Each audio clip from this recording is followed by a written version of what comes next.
Most people assume that survival in modern war has always depended on technology: radios, generators, refrigeration, powered transport. But that assumption quietly erases how often electricity failed, was unavailable, or never existed at all, even in 20th century conflicts. What follows is not a list of heroic moments, but a record of overlooked methods that kept people alive when the lights never came back on. The first truth to confront is that electricity was often a brief wartime luxury, not a baseline condition. In much of the Second World War, electricity was intermittent even in industrial nations and absent entirely at the edges where fighting, occupation, and retreat overlapped. Power grids were among the first systems to collapse under bombing, sabotage, or fuel shortages. In occupied territories, access to electricity often depended on political compliance rather than need. Survival, therefore, depended on practices that predated electrification or deliberately avoided reliance on it. This reality shaped how people cooked, stored food, communicated, treated injuries, and even organized time itself. The survival methods that mattered most were not improvisations born of desperation, but systems remembered, preserved, and quietly transmitted.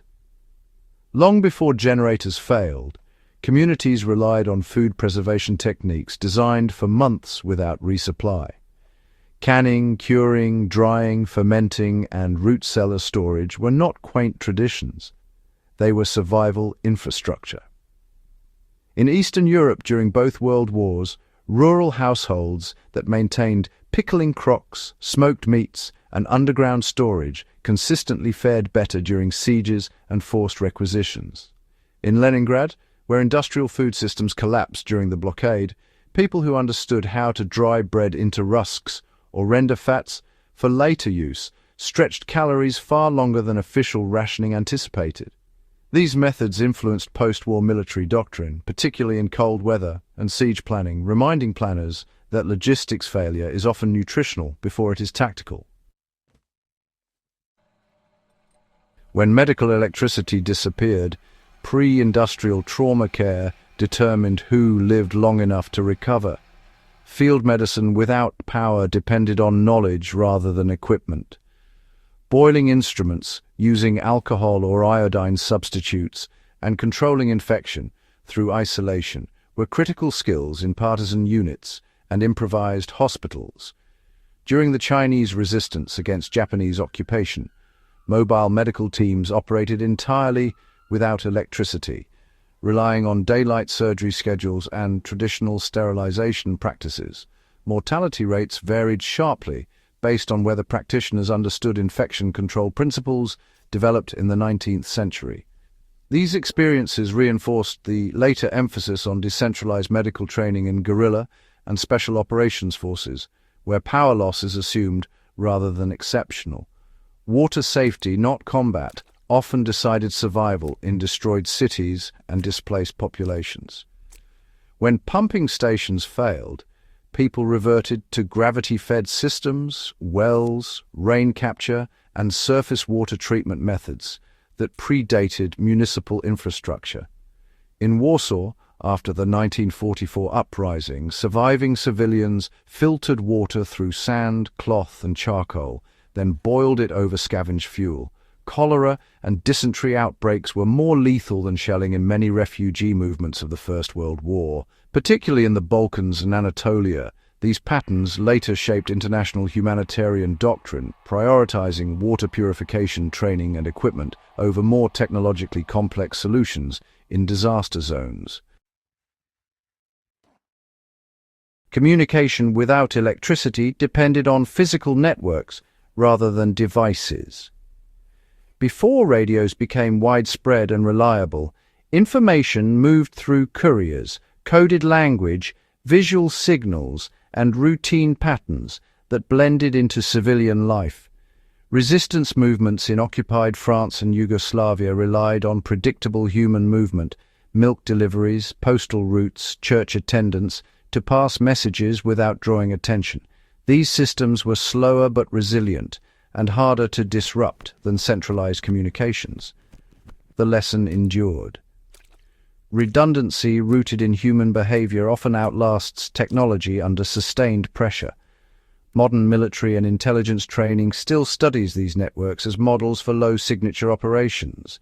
Timekeeping itself became a survival skill when powered clocks disappeared. In environments without electricity, people reverted to solar time, mechanical watches, and communal routines anchored to daylight. This mattered more than it sounds.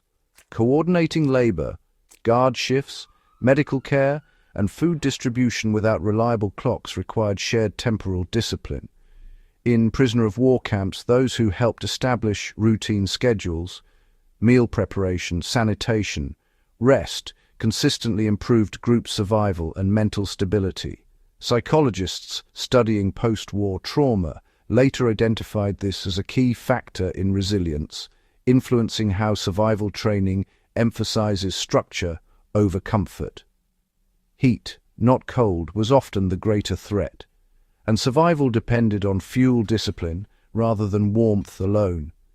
While winter suffering is well documented, many people died from exposure during transitional seasons because fuel was mismanaged.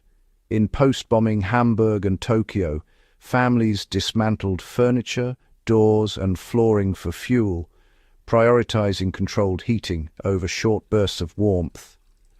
Knowledge of efficient stoves, draft control, and heat retention mattered more than access to fuel itself.